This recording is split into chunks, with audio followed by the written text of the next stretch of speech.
All right, let's talk about The the Boogeyman. Boogeyman. I'm your Boogeyman. Okay, so this is from director Rob Savage, who did Host a few years back, and recently did the one with the annoying girl, Dash Dash Cam. cam. Yeah. So I really liked Toast like most people, and then Dashcam I was put off by, but for obvious reasons. Some people love that one, some people hate that one. It is what it is. But this time he got a real budget with a studio, and we got to see what can he pull off, not found footage, and with some money. So this is loosely adapted off of the Stephen King short story of the same name, and we covered an adaptation of this a few months back, or about a month and a half ago, talking about this short they made in the 80s based on the novella, and we compared it to that, and we read the short story. So, as far as what this movie's about, it is about a family that is grieving a loss, and I don't know exactly what to say about that. A monster is coming for them. There's not. I mean, the plot is really just grieving family. Monsters Monster. coming for them. Yeah. That's it. I mean, there's not really anything else to the movie in that way. Okay, so this one had a lot of hype, right? Because they released that thing, and this is always bad marketing, in my opinion. They're like, too scary. Yeah. Audiences fucking killed themselves in the theater. 77 suicides in the theater just to get away from how scary this movie was. We locked the exits and threw a gun in. So they did this thing where they said, we edited this movie to take out scares because it was too scary for audiences, and they were screaming through important dialogue. Yeah. I'm here to tell you this is nonsense. Because that's just stupid in general. Like, who's editing out comedy bits that are landing with an audience because people are laughing too much? Right. You would not edit out the scary bits. Because here's the thing. When it comes to this movie, it's kind of like what I was saying about the plot synopsis. The movie is super basic. The movie is super generic when it comes to its plot, when it comes to its characters, when it comes to everything. There's nothing in this film that's even slightly original. Everything's been done before. Everything you've seen done before 1,000 times. So when they're saying that they edited stuff out to make sure that people weren't screaming during the important dialogue, Yeah. there's no freaking way that you're watching this movie and are confused about literally anything. If you've seen a horror movie before, if you've seen a movie before, if you have eyeballs, if you're a human being with a pulse, you will know what's going on 100% of the time. There's no way you're ever going to be confused about literally anything, because as I told Kaylee, you could completely cut the dialogue out of this film 100%, and I'd absolutely know exactly what was going on the whole time. I could be deaf and I could watch this movie and be like, I know exactly what these people are saying right now. Yes. So, absolutely. my overall thoughts on the film is that it is effective enough, fairly generic, summer, fun, forgettable movie for casual horror fans. Yes. I forgot to turn that off. Yeah. I thought it was generic. I think that my favorite part about this was the monster design, the creature design. It's not anything super unique, but I really liked the way it looked, both when it was kind of like hidden in the shadows and when you see it more clearly towards the end. Yeah. I thought the performances were good from everybody. Sophie Thatcher, we really like in Yellow Jackets, and I think she does a really good job in this as well. And I want to see her in more horror films because, like we were talking about after, I think that she's got the look for horror, and I think that she's a really talented actress, and I would just like to see her given more roles. Yeah. I did think that although it was generic, I still appreciate like the message that the film was kind of trying to address with loss. But I don't think that it was done in a new way or a memorable way. I think it was pretty basic and like bare bones. Mm-hmm. Not a deep film, in my opinion. No. And yeah, very forgettable, unfortunately. But it was a competently made film. Yeah, I mean, the direction is fine. So, another thing I was telling Kaylee when we left the theater is that these might be the most telegraphed scares that I've watched in quite a while. Like, if you're a seasoned horror veteran, like us, you're going to see every single scare coming from a mile away. And here's another thing. We were in a theater with a bunch of college kids. We went to a college town. We had to drive 2 freaking hours to see this. And not one, I think one scream happened. Hilariously, it didn't happen at anything scary. It just happened at something the person thought was scary for a second and then realized it was a painting. Yeah. And it wasn't meant to be anything scary. It was just a painting in the background that had a face in it. But they walked past it in the poster, or they walked past it and it was like on a painting behind them or something. And it was like, someone was like, ah! And that was the only scream in the entire film. So it's very funny to have been in that crowd where it was like half the theater was filled with early 20s, late teen kids who were like very much ready to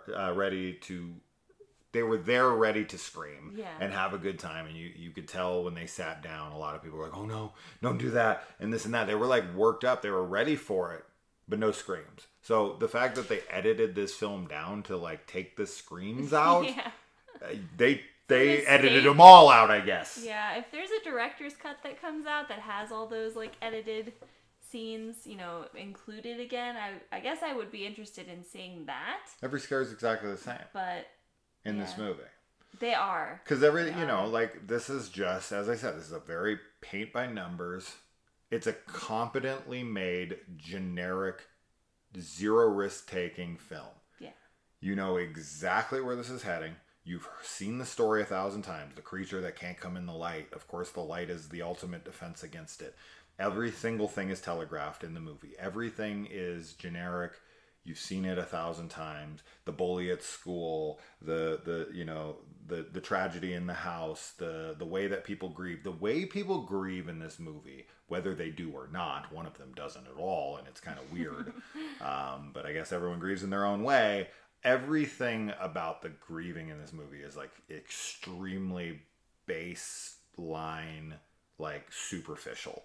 It's just like, oh, I'm upset, and so I covet my mom's old things, and oh, I'm too upset to talk about it. And that is it. Right? So like, and then the monster is just, the good thing I will say, the one really positive thing I will say about the movie, even though they kind of have it a little bit, is they don't really rely too much on exposition about the monster. They just kind of let it be the boogeyman, right?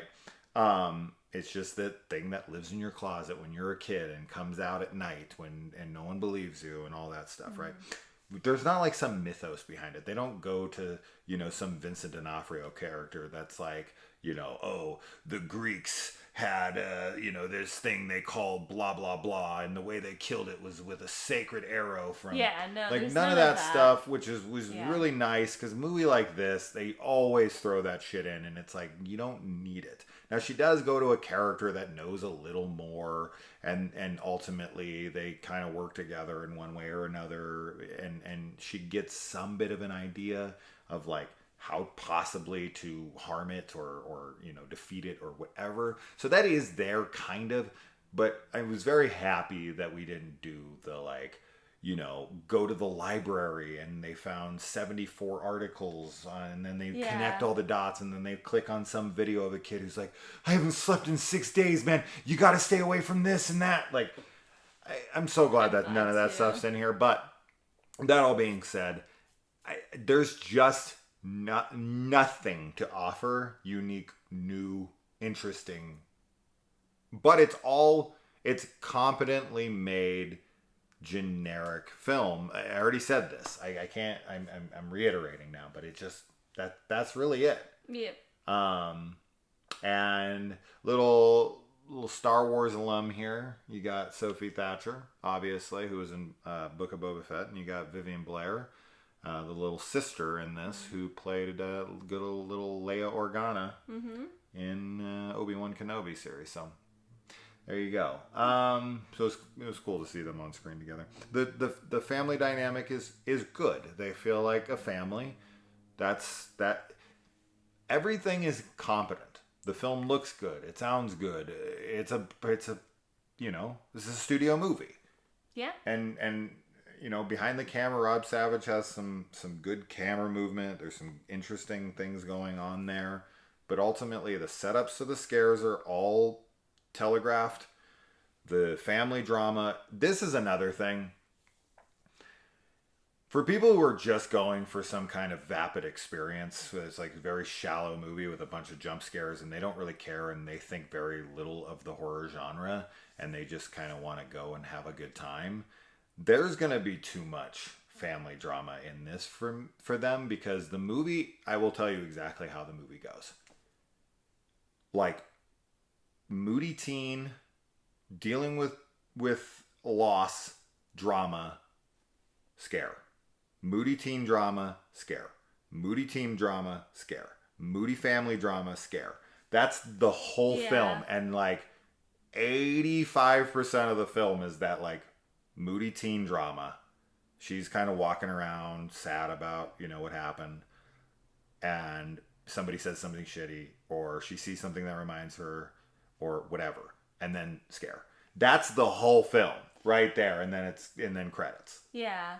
I mean, as much as I was happy that there was, it wasn't just vapid, like, jump scares, and that there was, like, context to the monster and the story and everything and what was happening, because it didn't go deeper, I feel like it doesn't appeal to, like, more hardcore horror fans. Absolutely. Who are looking for something like a Hereditary, or just, like, Smile. Or Smile. Smile would be a better comparison. But then for the mainstream audiences, it's like like you said, having the family drama kind of interspersed between the jump scares. Sure. I don't know that they're 100% into that, because it was honestly a downer. Like, it was really sad. There was a lot of moments where I was watching it and I was just like, it's a bummer of a movie. Sad. Yeah. And not that that's a bad thing. I don't mind that it's sad, but I just think that, like, non-horror fans, general audience, viewers might not like the tone that's presented when it's kind of being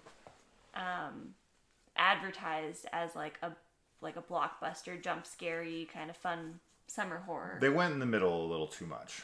Like, they tried to take some cues from the more A24 style filmmaking and the horror drama kind of subgenre of film, and then they're trying to mix it together with the jump scare heavy Conjuring-esque kind of stuff, right? And it's like, they're not, I don't know, you need to pick one and go with it. That's just nor here nor there. You could make it work. I just found this movie to be absolutely as generic as possible in that way, but well made. So anyway, it was well made. That's that. Would I have driven 2 hours to see this had I known what it was going to be? No. I really wish we would have got it in our town, and we didn't have to take our whole day to see this. Yeah. I'd be fine watching this at home. Yes. This is a home release for me. Yeah. So definitely didn't love this one. A disappointment, but honestly, this is about what I expected. The thing that had me the most interested in this movie is Sophie Thatcher. Yeah. That was and a little bit of Rob Savage, just because of what he did with Host. I was curious to see what he'd do with a budget, but man, talk about a really safe movie. Very safe. For a guy who made Dashcam. I know. This is shockingly safe. Like, even though I don't like Dashcam, he made a very wild movie. Yeah, it was right? super wild. I didn't like the character, so I didn't like the movie. Mm-hmm. But that character is one of those characters that it's one of those choices. It's a bold choice. So it's like, I'm going to put this really, really like obnoxious character, and it's going to really land with some people and it's going to really not land. So you're isolating a whole group of people who are going to watch a movie, and that's a bold thing. And whether or not that's a good idea, I don't know. It remains to be seen, I suppose, but it depends on the kind of films that you want. But for me, I do like the riskier films. My favorite films typically are the ones I walk out of in the horror genre for sure, where half the people walking out, if not more, are like, that was the worst movie I've ever sat through in my life. And it's because it's challenging them, and sometimes it really is just terrible, but other times it's like it's just unique and memorable, and even if you hate it, you're still walking away like, I can't stop thinking about it. I hated it, but come on, it's like there's something interesting about it, right? Like you're gonna walk away from this movie and be like, oh yeah, there's a couple of things, and you're gonna like walk over and you're gonna see something, and you're gonna be like, oh, what did we see again? Yeah. This is gonna go on, not on my shelf, but this would go next to movies like, Darkness Falls or whatever. It's a very similar premise. All the scares are the same. It's a forgettable movie. It's very forgettable. So that's that. I'm done. Anything else? Nope. All right. Let us know. Bye, guys.